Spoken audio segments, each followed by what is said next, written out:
I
think there was initially some confusion about what does being a city of gastronomy mean? What will this mean for our community? And that's something that it's a valid question, and we need to sort it out. It doesn't becoming a UNESCO city of gastronomy doesn't come with financial resources.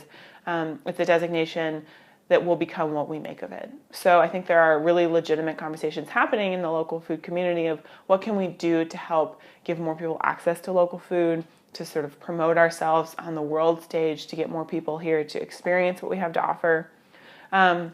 But I think generally people are really proud to be Tucsonans. People are proud to live here. That's something that Edible has certainly contributed to since we began in June of 2013, is that we've created a venue for all the amazing work happening in local food, and that gives people an opportunity to really celebrate and be proud of the work that's happening here. And the City of Gastronomy is only sort of one additional lens through which people can see their community.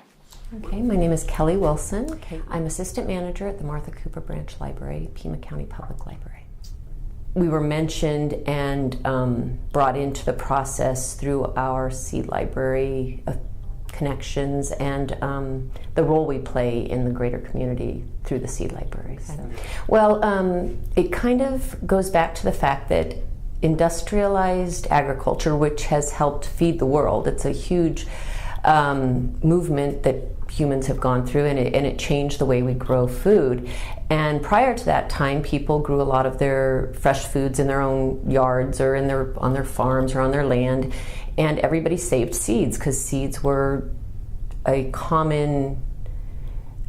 had common ownership. Nobody owned seeds. So everybody saved seeds and planted seeds and shared seeds. And through that process over thousands of years, we created a really biodiverse food system because people would select crops and things for taste and color and nutrition and everything. And over time, we had just amazing variety in our food systems. The region continues to be innovators in working in conditions of growing foods, of course, in arid lands, adapting to the desert. Who would have thought that the desert would be so rich in food? And yet we have people who live here for thousands of years and did very well with rain once a couple of months a year. So all of these things didn't go away. They didn't become relics for some museum. They actually are practices that are continuously innovated. Water harvesting, of course, the variety of relationships that we have with Mexico and the cuisine of the Southwest, with Sonora, cattle, cheese. All of these interesting dimensions all were part of what made Tucson an interesting crossroad and intersection for a designation of that scale and that honor. So as far as where we go from gastronomy, I think we've now let the secret out of the bag.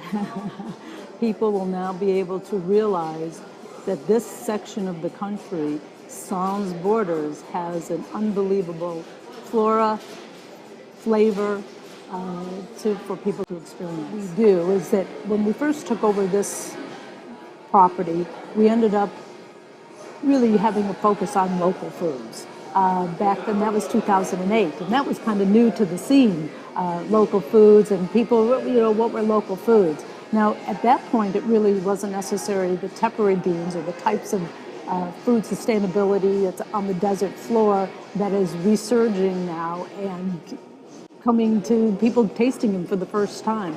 But we did have farmers markets that sold choya buds, or we used mesquite flowers, or the olives in the local area, and those kinds of things. To this day, we still use local farms. We have local honeys and local farms that we purchase our products from, and we try to incorporate it when possible in the restaurant.